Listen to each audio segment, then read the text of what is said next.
بہت اچھا فرمایا. میں آپ کے جواب سے کافی سنتشٹ ہوں. اور جاتے جاتے ایک آخری سوال کرنا چاہوں گا ضرور. کہ اہنسا کو اسلام کس نظریے سے دیکھتا ہے؟ اہنسا کو اسلام کس نظریے سے دیکھتا ہے؟ بھائی صاحب کا آخری سوال ہے کہ اہمسا کو اسلام کس نظریے سے دیکھتا ہے. عام طور پہ ہمسا حرام ہے. اسلام آتا ہے لفظ سلام سے. اس کے معنی ہے سلامتی, امن, شانتی. اسلام کے معنی ہے کہ شانتی حاصل کرنا, اپنی خواہش, اللہ کا جو پیغام ہے اس کے مطابق اپنی زندگی بسر کرنا اور امن حاصل کرنا, اسے کہتے ہیں اسلام. ہمسا عام طور پہ حرام ہے. لیکن اگر مثال کے طور پہ ہم دیکھتے ہیں ہر دیش میں قانون ہے. قانون ہے کہ چوری مت کرو, کسی کا قتل مت کرو. لیکن قانون کے علاوہ پولیس بھی ہے کہ اگر کوئی قانون کو فالو نہیں کرتا ہے, کوئی چوری کرے گا تو پولیس اس وقت زبردستی کر سکتی ہے, پولیس فورس کا استعمال کر سکتی ہے, پولیس کبھی کبھی ہتھیار کا استعمال کرتی ہے امن اور شانتی برقرار رکھنے کے لیے دیش میں.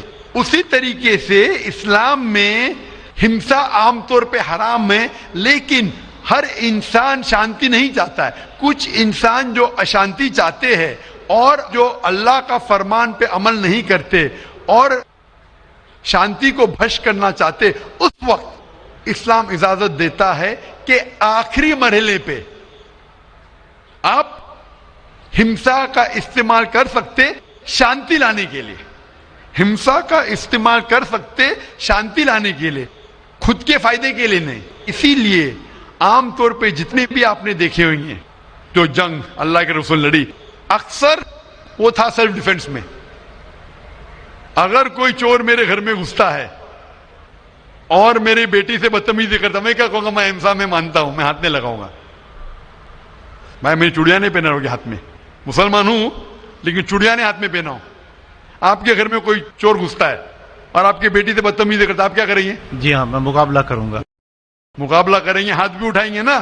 اس طریقے سے ہمسا کا استعمال آخری مرحلے پہ اگر دوسرا کوئی چارہ نہیں ہے تو استعمال کیا جا سکتا ہے حق کے لیے, نہ حق کے لیے نہیں. دوسرے کو تکلیف پہنچانے کے لیے غلط ہے, دوسرے کا مال ہڑپ کرنے کے لیے حرام ہے. لیکن خود کے بچاؤ کے لیے یا امن حاصل کرنے کے لیے ہمسا کا استعمال کیا جا سکتا ہے. لیکن اصل میں اسلام آتا ہے لفظ سلام سے, جس کے معنی ہے سلامتی, امن, تاکہ دنیا میں سلامتی پہنچے. بہت خوب, بہت اچھا لگا آپ کو سن کے. پھر ایک بار میں تہ دل سے آپ کا شکریہ ادا کرنا چاہوں گا. چاہتا ہوں کہ آپ خدا حافظ. ایک خدا میں مانتے؟ میں ایک دم ایک خدا کو نہیں, میں اپنے اندر میں بیٹھے برہم کو مانتا ہوں. میری اپنی الگ سوچ ہے. میں کسی مندر میں نہیں جاتا ہوں, یہ بات نہیں ہے, جاتا ہوں, لیکن میری اپنے اندر کی آواز ہے کہ انسانوں کی خدمت کرو, انسانوں کی عزت کرو اور بھٹکے ہوئے کو راہ دکھاؤ. میرا بھی یہی ہے.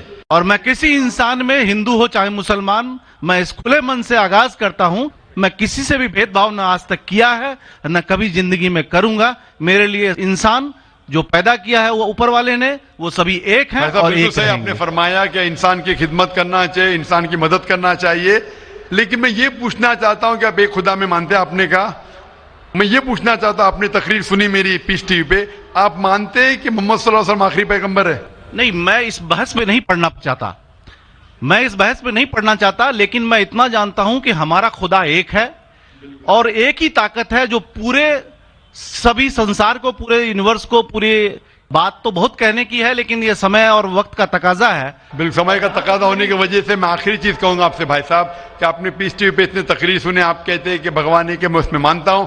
لیکن یہی بھگوان نے, چاہے بائبل میں ہو, چاہے وید میں ہو, چاہے قرآن میں ہو, ساری دھارمک کتابوں میں کہا گیا ہے کہ آخری آنے والے پیغمبر محمد صلی اللہ علیہ وسلم میں, اور اس میں ماننا چاہیے. تو میری آپ سے یہ درخواست ہے کہ آپ اتنے اچھے انسان ہیں ماشاءاللہ, ایک آخری میری خواہش ہے کہ آپ انشاءاللہ اس پہ تحقیق کرو. اور یہ جب آپ ایک بھگوان میں مانتے ہیں, دوسرے انسانوں کو تکلیف نہیں دینا چاہتے, تو بھگوان یہ بھی کہتے کہ آخری پیغمبر کون ہے, اس پہ تحقیق کرو, انشاءاللہ آپ مکمل اچھے انسان بنیں گے.